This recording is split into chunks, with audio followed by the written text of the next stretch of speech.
You're listening to Health Professional Radio. My name is Wayne Buckler. Today my guest is Matthew Deog. Matthew's the account manager who specialises in the health area for a firm called Blue Force, located in Western Australia. Now, Matthew, welcome to Health Professional Radio. Thanks, Wayne. Thanks for having me on. Now, Matt, Blue Force is not a name that instantly tells me what the company does. So I know you're in Western Australia, but explain to us what your geographic footprint is, where you service, and just what it is that Blue Force does. Well, we're a provider of access control, CCTV, nurse call, and life safety technologies, predominantly here in WA. We do provide it Australia-wide, depending on obviously the requirement from the client. But probably the most relevant services we provide for your industry or your audience is our range of telecare products, which we can issue Australia-wide.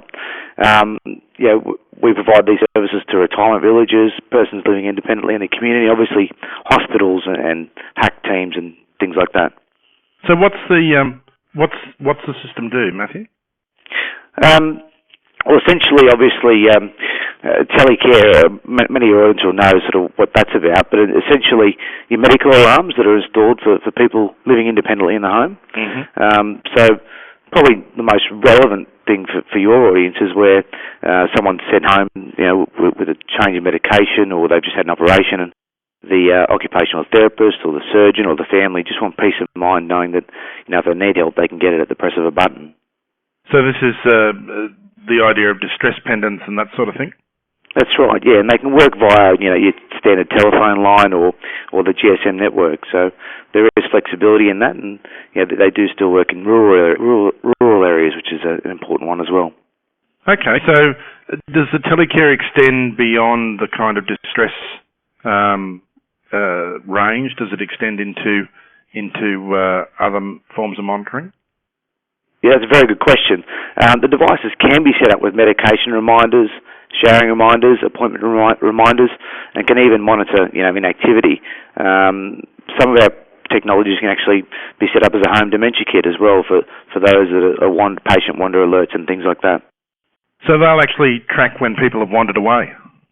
Yes, you can get those sort of technologies. Not something we deploy very often, because essentially when people get to that sort of that area of needs, is normally they're moving into care quite quickly. Yes, I can imagine that. Although I have to say I've got friends and, in fact, my own parents who are now both well in their 80s, where anything that extends the level of comfort you can get as the child of someone is worth the investment, I think.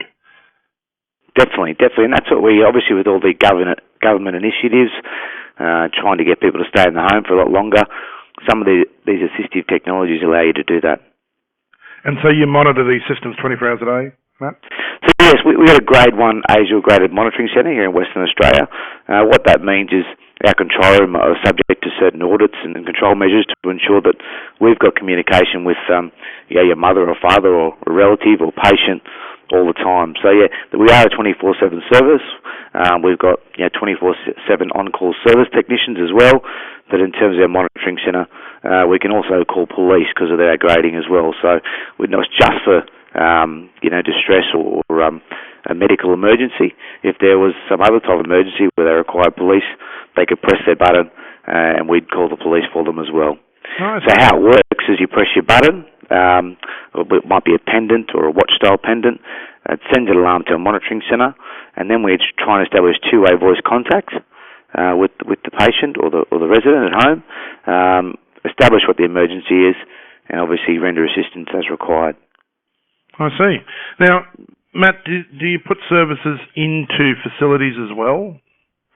Yes, obviously aged care facilities, we can provide nurse call technologies as well. Mm-hmm. CCTV has been a really big one for that area, obviously, where they're tracking sort of patients and staff activity and that sort of thing.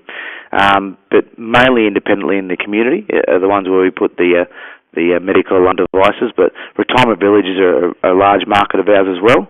We're probably the main provider here in Western Australia, and we have got a couple of retirement villages in Queensland and Victoria also.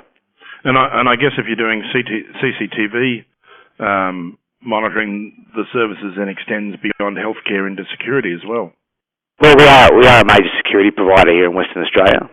That was where we built our base, and we obviously saw that the retirement living and aged care markets and health markets were one that we were sort of missing out on some work, probably back in the day. But over the last sort of 10 years, we've built up some strong relationships with some providers out there, like Bethany, Baptist Care, Juniper, Southern Cross Care, Arcadia, all large retirement and healthcare groups. We've been doing quite well. You're listening to Health Professional Radio. My name is Wayne Buckler. I'm in conversation with Matt Deog of Blue Force, a health monitoring and security monitoring firm out of Western Australia. Matthew, in every industry there are misconceptions. What's the biggest misconception in your industry that you'd like people to know about? The one that drives you nuts and keeps you awake at night? Probably that managing your personal alarms, such as ones we offer by family and friends, is the way to go. There are a lot of products out there advertised over the radio where it will dial family and friends and perhaps put triple O as a last contact. There's a big risk that these calls are missed. Everyone's living busy lives, and for a life safety device, it's critical that if you press your medical alarm, that call is answered first time and every time. The other thing is you don't have the benefit of having weekly system tests or low power reporting, low battery reporting, all of which are in place to ensure that if you do press your do press your pendant, that we receive the alarm and get you help as soon as we can. I can understand why that would drive you nuts and keep you awake. If you've got a panic button, you want someone listening at the other end, don't you? Exactly. And a lot of people are doing this purely to save a few dollars a week, and that's the other thing that drives me nuts, is that that people have the perception that it's expensive for about the cost of a cup of coffee. It's a small price to pay for peace of mind for medical practitioners, and more so the family and friends of a patient or a person living at home independently. Matt, it's been a pleasure having you with us this morning. If you've just tuned in, then you've missed me chatting with Matt Deog of Blue Force.